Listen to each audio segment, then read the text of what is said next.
it. But again, it must be balanced against the reality of the environment within which that media is working. We saw very well in 2007, during the post-election violence, whenever people were watching TV and getting influenced of a certain violent act taking place in a certain way, they got influenced and started another violent act elsewhere. And that compromised national security. And that's where the contradiction between Article 34 of the Constitution that gives media freedom gets to be countered by Article 24 of the Constitution of Kenya. Because every freedom or every right has limitations. And those limitations come the moment they interfere with other people's rights. So at that point, it was necessary for the Communication Authority, which was established because it has a role to play within the law, which was established because of that role. So that if there is a problem that is being done through the media, there's need for intervention. And that's why I say it was right. My friend here is talking about section, the media, what is this? Of 1998, Kenya Information and Communication Act of 1998 that was amended in 2013. So the amendment is not the basis of making the organization moribund. The organization is still there for the roles of regulating the media. So maybe a typing error from 1998 to the Amendment Act of 2013 is not supposed to be the basis of saying that there was a mistake. But anyway, it is said people have gone to court, so the courts will decide on that.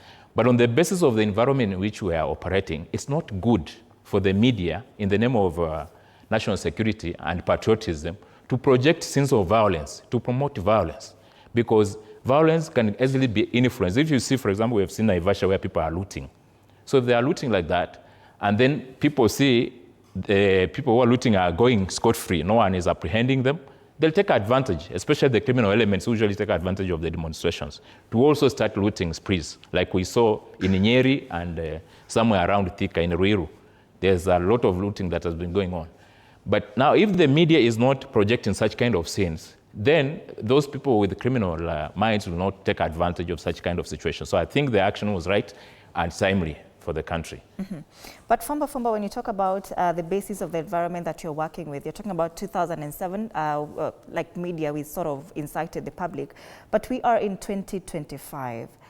Kenyans are getting real-time updates from social media, on X, live, on TikTok like live, I said YouTube earlier. live, Fwamba. Yeah. Is it a crackdown out of desperation, or what is it exactly? Because as much as, you know, they don't want the media to bring it live, it will still be, you know, streamed on these social media platforms. There's a bigger responsibility for the mainstream media, because mainstream media is run by professionals.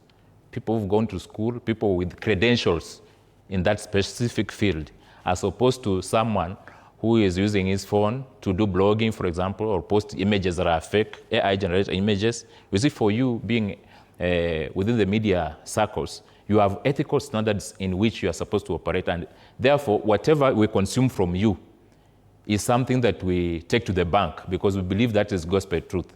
So anytime there is misleading information or information that is likely to cause breach of peace within the country, then we have a responsibility either to correct it, or if you defy for the greater good for the country, then the law is supposed to take its course. And that's why institutions like Communication Authority is supposed to oversee or oversight the operations of the media.